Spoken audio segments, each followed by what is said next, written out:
I love great conversations. Hi, my name is Angel Jones. Thank you for joining me on 12-minute Convos, where I help you create a brand of your own unique, real self. Listen in as I have conversations with amazing people from all over the world.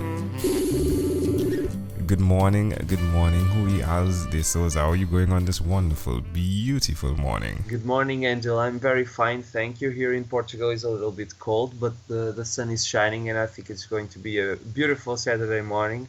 How are you? I'm excellent. It's a great pleasure to be connecting with you at this time, all the way in Portugal. How awesome is that?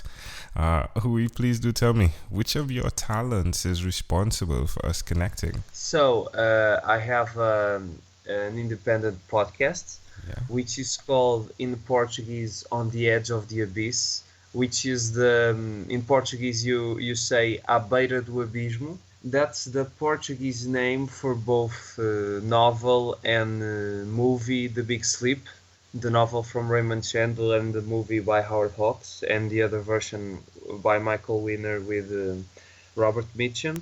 It's a talk show podcast. It's an interview podcast with some great Portuguese guests and also some international ones. I had the American film critic Jonathan Rosenbaum, and recently the actor Greg Sestero from the cult bad movie The Room.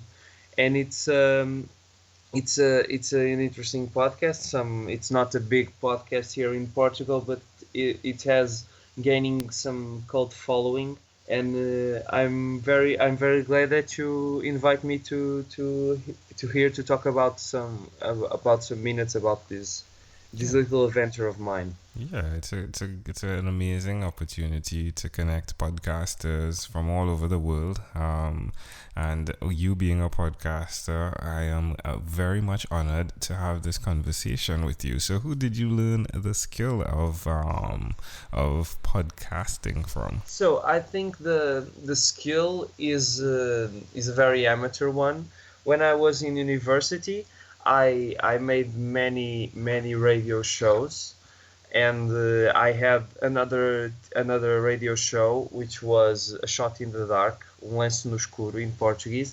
It was also an interview show. It had 60 episodes and it was a wonderful experience. I had the opportunity to interview many Portuguese famous actors, artists, whatever. And I liked the adventure so much. Then when I ended the university, I thought, well, I have to continue this in other way, because I until now I haven't the opportunity to work on a radio station. So I'm working only by myself. I have my good friend, my little record machine, my little recorder, and I'm going everywhere to interview my guests. And it doesn't have the more professional side that the radio show had, because it was in a good radio studio. But it has some. It's not that amateur. There are more amateur podcasts here in Portugal, and to connect the podcast that I made in university with this one. For this one, I created a little fictional story, which is carrying on in all episodes.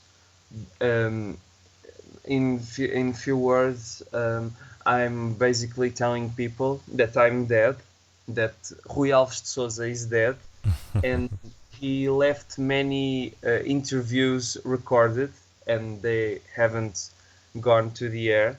And there is one detective called Inspector Sex, which is investigating why I was killed, and he is listening to all the episodes to understand, to find some clues. Ooh. And now now in the second season of the podcast, I'm doing something a little bit different. I'm in the end of each podcast, I have 1 or 2 minutes when I tell the continuation of the story, because in the beginning of the podcast I was making the inspector, which is myself with another voice.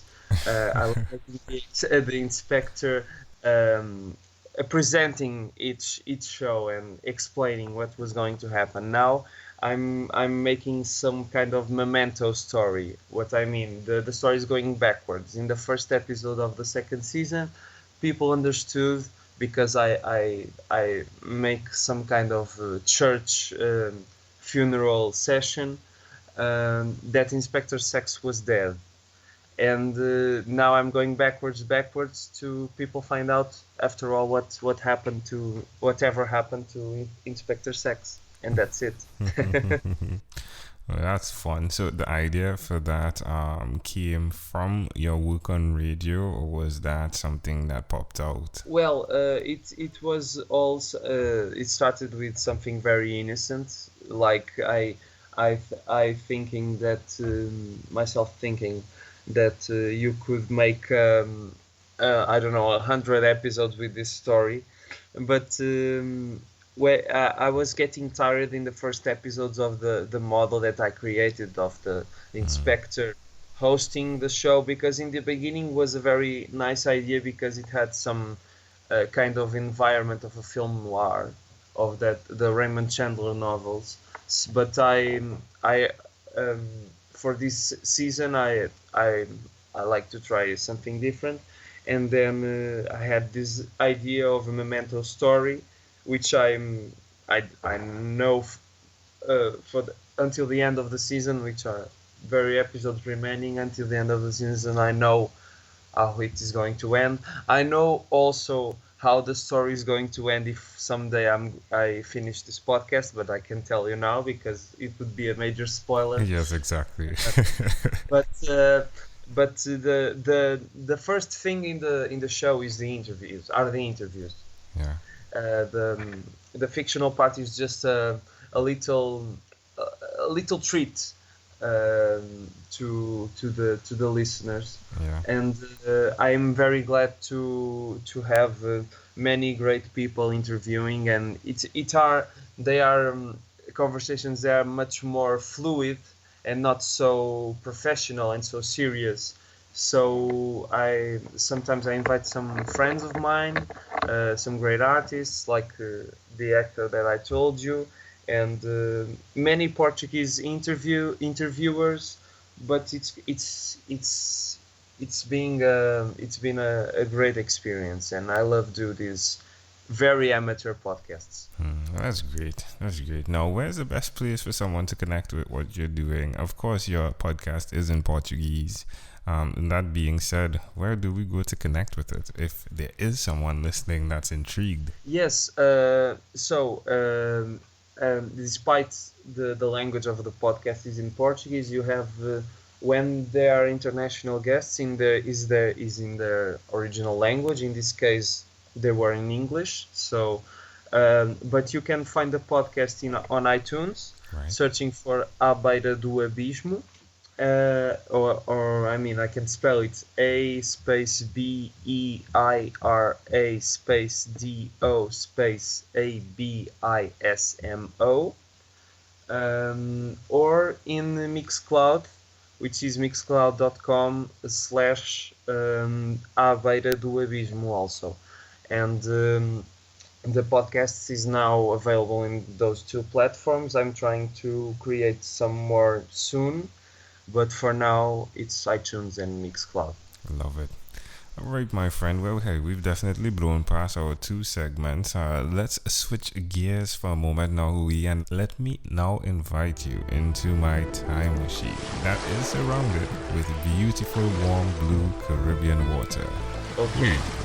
What is your earliest childhood memory? Well, my earliest childhood memory would be I think it was when I was 2 or 3 years old. I don't know, and I was playing with my sister, and I fell off in the ground, and my knee was all wounded, and and that is not a pleasant memory. But that was kind of a little trauma to me. It was nothing, all right. I wounded this knee many times since then, but yeah, I think that's my first memory. Why do you think this memory is so clear? I don't know. I don't know that this reveals something of my personality or not, but I honestly don't know. I never study psychology so in a so profound way to understand it. Yeah. Well, hey, can I offer an interpretation then to the thought picture you created in my mind? Okay. It seems as though, to me, in our brief discussion here, our brief conversation, that you are the individual that keeps going. Whether or not you're wounded, you get up and you go again. Wow, that's a very nice picture angle. I'm very pleased that you could give that interpretation for such a small event. Thank you very much. Well, is it It's very good accurate? to start the day. Is it accurate though? Do you keep going and going and going? Yeah, here in Portugal is we are a very small country, and you have many talented people. So you don't have the great opportunities that you can have in other countries, and so it's very difficult to maintain your ideas and keep going with your stuff. So it's like here what I'm doing, it's not just like the most rare thing in the world, because there are many people struggling with their things, with their creations, and so what I'm doing here is for fun. I would hope that someday I could do it professionally, but for now it's for fun. And well, let's see what's going to happen in next episodes. If we fast forward to when you were 12 years old, what was your favorite song? When I was 12 years old, I can say that my favorite song was, I think that was Bohemian Rhapsody from Queen. All right. That's fun. I think it was, yes.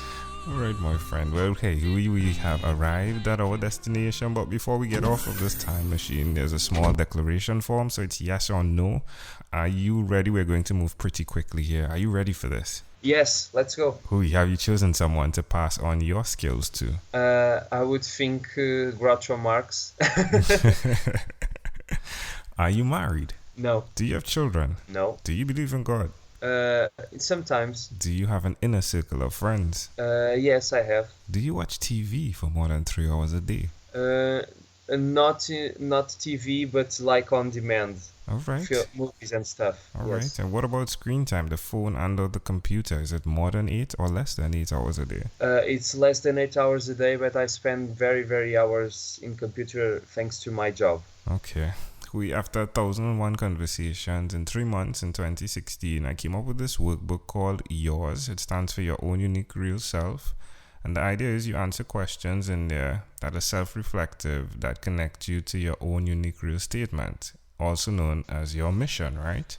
If you, Yes. Rui, had to share with us your own unique real statement, a statement that represents Rui Alves de Sousa, what would you say that is? I think it would be a quote from Woody Allen that I think in English would be, life is boring, but it's the only place where you can eat a good steak. Hey, this has been a great pleasure. Before you leave, is there anything else you'd like to share with our amazing audience? Engel, I just want to thank you. You are an amazing character, and this was a wonderful opportunity. And I hope that your mission continue to much more thousands and thousands of interviews. Thank you very much. Hey, I appreciate that tremendously, my friend. I do. Even if and when my knees are bruised, I'll keep on going. Yeah, I'll keep on going. Rui Alves de Sousa, thank you for being on what is inspired by 12-minute convos with Angel Jones. Thank you very much. Thank you for being on 12-minute convos with Angel Jones. Stay tuned for more from our advertisers. Diabetes is a mountain pandemic. It's a disease that's not acute but chronic.